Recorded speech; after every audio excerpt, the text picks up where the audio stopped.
Mga young actresses na hinahangaan at gustong makatrabaho si Jericho Rosales.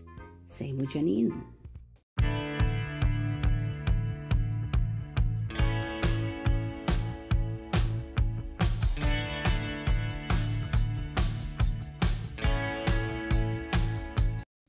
Nagbahagi nga ang isang fan account ni Jericho Rosales ng video na mga young stars na hinahangaan at gustong makatrabaho ang nag-iisang si Jericho Rosales.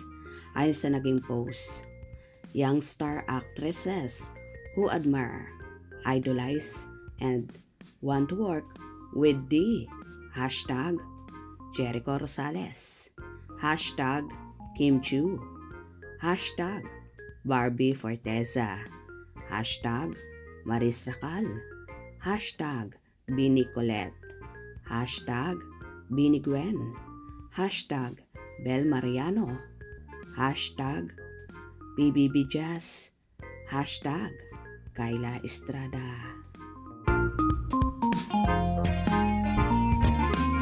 Hindi ko pa siya nakasama. Jowain ka na lang siya. Jowain mo na lang. Hello. Sige lang kayo. Kilalanin ka na. Si Mr. Jericho Rosales. Pwede! Ano pa? To work si Jericho Rosales. Gusto ko siya makalaman. Jericho, oh. Hi, Jericho Rosales.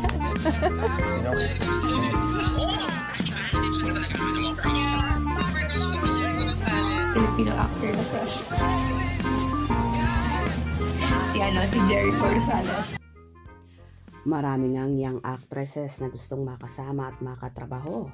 At crush na rin nila ang napakagaling na aktor. Alam naman ng lahat kung gaano kagaling si Eko sa larangan ng aktingan at sa maraming bagay kung saan marami na siyang napatunayan. Bukod kasi sa sobrang gwapo ng aktor, mabait, walang arte sa katawan, abay napaka-humble pa. Kahit malayo na ang narating niya, nananatiling nakatungtong pa rin ang mga paa niya sa lupa.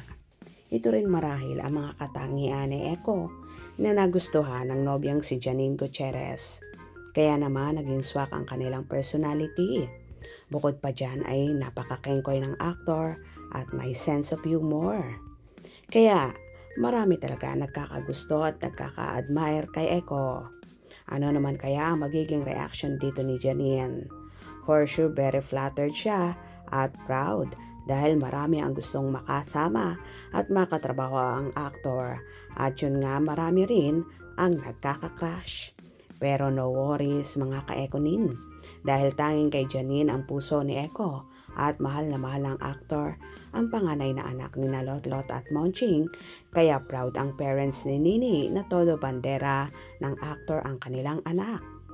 Anyway, may katotohanan kaya ang kumakalat na balita na nagpropose na nga si Jericho Rosales sa nobya dahil naging malalim daw ang hugot at napa-emote si Lotlot de Leon sa kanyang post sa Instagram kung saan may caption na 2015 with heart emoji, bilis ng panahon, kung saan nagbahagi nga siya ng throwback photo nila ng panganay na anak na si Janine nakuha nga sa mahabang panahon. Bakit nga kaya ganito ang naging post ni Lotlot? Posible nga bang may naganap sa Ekonin na ikinatutuwa at ikinalulungkot niya? Ano sa palagay nyo? Kayo na ang bahalang humusga. Kung nagustuhan nyo ang video na ito, comment down below.